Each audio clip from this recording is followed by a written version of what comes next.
جناب ذی وقار، آج کا جو ہمارا دن ہے جمعۃ المبارک کا، اور یہ جو آج مبارک گھڑی ہے، ساتھ ہے 23 رجب المرجب، گزشتہ کل مسلمانوں کے سب سے پہلے بادشاہ حضرت امیر معاویہ رضی اللہ تعالیٰ عنہ کا یوم گزرا، اور ٹھیک 3 دن بعد انسانوں کے سب سے بڑے انسان جناب رحمت عالمیہ سرور ذیشان سلطانوں کے سلطان محبوب اکرم صلی اللہ تعالی علیہ وآلہ وسلم کی معراج کی شب ہے۔ اور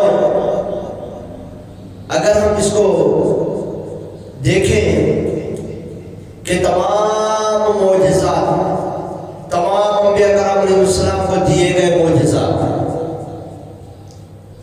ان کے مقابلے میں،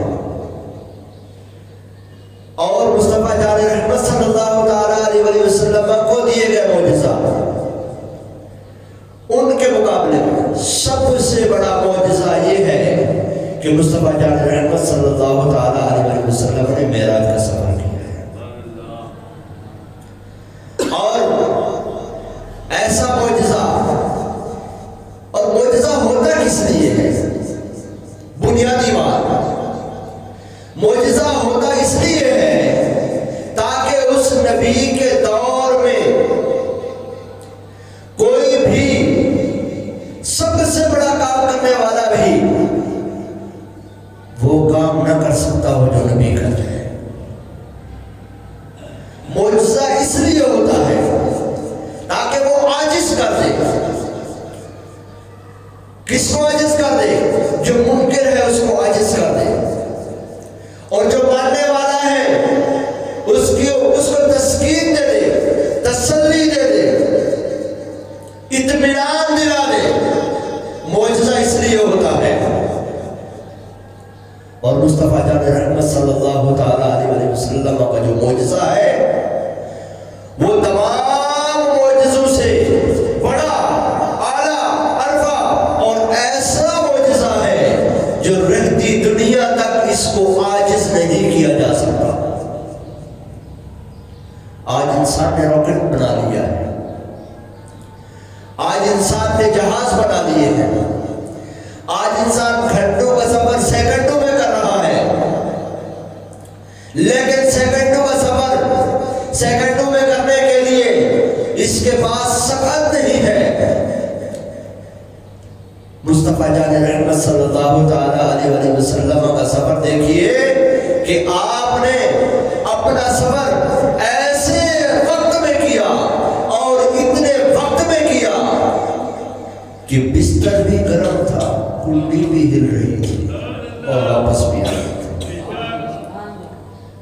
اور یہ باتیں کہانیاں نہیں بلکہ احادیث صحیحہ سے اور قرآن کریم سے ثابت ہے۔ اور ثابت کرنے کے لیے یہ نہیں کہ صرف ثابت کرنے کے لیے کہ جناب یہ دیکھو یہ آیت مبارکہ ہے اس سے یہ ثابت ہوتا ہے، نہیں، اس آیت مبارکہ میں بیان ہی یہی ہے۔ اب ذرا گفتگو کرتے ہیں کہ معجزہ کس قدر طاقتور ہوتا ہے اور کس لیے ہوتا ہے، اور مصطفیٰ جان رحمت صلی اللہ تعالی علیہ وسلم کا جو معجزہ ہے وہ تمام مخلوقات کے لیے، تمام لوگوں کے لیے اور قیامت تک کے لیے کیوں پاورفل ہے۔ ذرا آج ہم آپ کو سائنسی انداز میں بھی گفتگو کریں گے۔ معجزہ دیا کیوں جاتا ہے؟ اس لیے دیا جاتا ہے تاکہ شک کی دماغ ٹھیک ہو جائے، اور اکڑ کر سامنے آنے والے جھک جائیں۔ اللہ تبارک و تعالیٰ نے معجزہ عطا فرمایا۔ حضرت موسیٰ علیہ السلام کو جادو کا بڑا زور تھا، فرعون کے سامنے جب جادوگروں نے اپنے اپنے لکڑیاں، اپنے اپنے عصے، اپنے اپنی رسیاں پھینکی تو وہ سانپ بن گئی، پورا مجمع خوفزدہ ہو گیا۔ قرآن خود بیان کر رہا ہے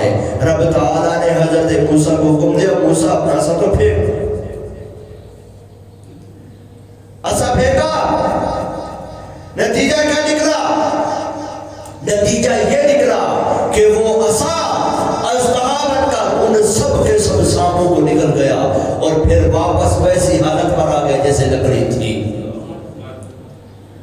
یہ ہے معجزہ۔ اب ہم آپ سے ایک اور گفتگو کرتے ہیں، یہ کیسے ممکن ہے؟ عقل مند اپنے آپ کو ذرا زیادہ عقل مند سمجھنے کی کوشش کرتے ہیں، عقل مند نہیں ہے۔ عقل مند وہی ہے جو اپنی عقل کو دین کے تابع کر دیتا ہے۔ کیا کہتے ہیں کہ کیسے ممکن ہے کہ کنڈی بھی ہل رہی تھی؟ کیسے ممکن ہے کہ جناب گئے اور ہو کے بھی آ گئے؟ نہیں ہم نہیں مانتے، ہم آپ کو بتاتے ہیں۔ قرآن کریم ہے، سورہ بقرہ ہے، رب تعالیٰ کی بارگاہ میں حضرت عزیر علیہ السلام ہے، گزر رہے ہیں ایک وادی سے، ایک دریا سے گزرتے ہیں، وہاں پر دیکھتے ہیں قبریں ہیں، کہتے ہیں اَنَّا یُحْیِی هَٰذِهِ اللَّهُ بَعْدَ مَوْتِهَا، اللہ تعالیٰ اس کو مرنے کے بعد کیسے زندہ کرے گا؟ رب تعالیٰ نے پھر کیا کیا؟ فَأَمَاتَهُ اللَّهُ مِئَةَ عَامٍ، رب تعالیٰ نے اس کو 100 سال کے لیے سلا دیا۔ ثم بعثه، پھر اٹھایا، قال کم لبثت، عزیر بتاؤ کتنی دیر سوئے ہو؟ سلا دیا 100 سال کے لیے، اور پھر اٹھایا، 100 سال بعد اٹھایا، اور حضرت عزیر سے پوچھتا ہے رب، عزیر بتاؤ کتنی دیر سوئے ہو؟ قال کم لبثت، کتنی دیر سویا ہے؟ قال لبثت یوما او بعد یوم، حضرت عزیر فرماتے ہیں عرض کرتے ہیں یا اللہ میں تو یا تو ایک دن سویا ہوں یا اس سے بھی کم سویا ہوں۔ رب تعالیٰ فرماتا ہے نہیں عزیر، تم سے ایک دن کے لیے نہیں، آدھے دن کے لیے نہیں، بلکہ تم سوئے ہو 100 عام، 100 سال کے لیے سوئے ہو۔ اور تم کہتے تھے نا کہ کیسے مردوں کو زندہ کرے گا؟ دیکھ تیرے جسم پر کوئی اثر نہیں پڑا ہے۔ فانظر الی طعامک و شرابک لم یتسنى، اور دیکھ اپنے کھانے کو، اپنے پینے کو دیکھ، وہ خراب نہیں ہوا ہے، 100 سال کے لیے رکھا ہوا، خراب نہیں ہوا۔ اور یہ بات اس وقت کی ہے جب موسیٰ علیہ السلام کی آمد ہو چکی تھی۔ حضرت عزیر علیہ السلام 100 سال کے لیے سوئے رہے، کھانا خراب نہیں ہوا، پینا خراب نہیں ہوا۔ وانظر الی حمارک ولنجعلک آیۃ للناس، عزیر اب اپنے گدھے کو بھی دیکھو جس پر تم سواری کر کے تھے، اس کا حال کیا کیا ہم نے، اس کی ہڈیاں بھی کھل چکی ہیں، ہڈیاں بھی بوسیدہ ہو چکی ہیں، اور ہم نے تمہیں نشانی بنا دیا، ہم نے تمہیں نشانی بنا دیا۔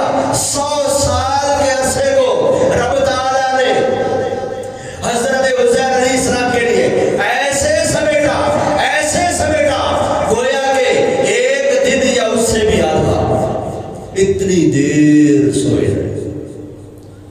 پتہ چلا رب تعالیٰ اس بات پر قادر ہے کہ وقت کو روک دے،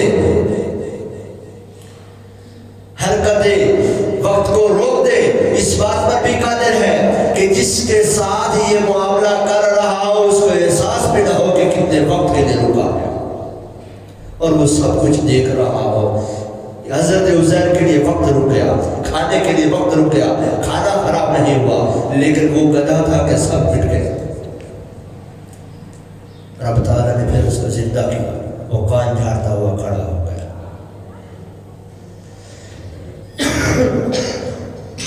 پتہ چلا اگر میں یہی بات آپ سے کہوں کہ نہیں جی یہ تو پرانی باتیں ہیں، سائنٹیفکلی ایسا نہیں ہو سکتا، اگر اسی بات کو اگر ہم غور کریں تو آج سے 1000 سال پہلے کی سائنس کیا اس بات کا دعویٰ کر سکتی ہے کہ جہاز اڑ سکتا ہے؟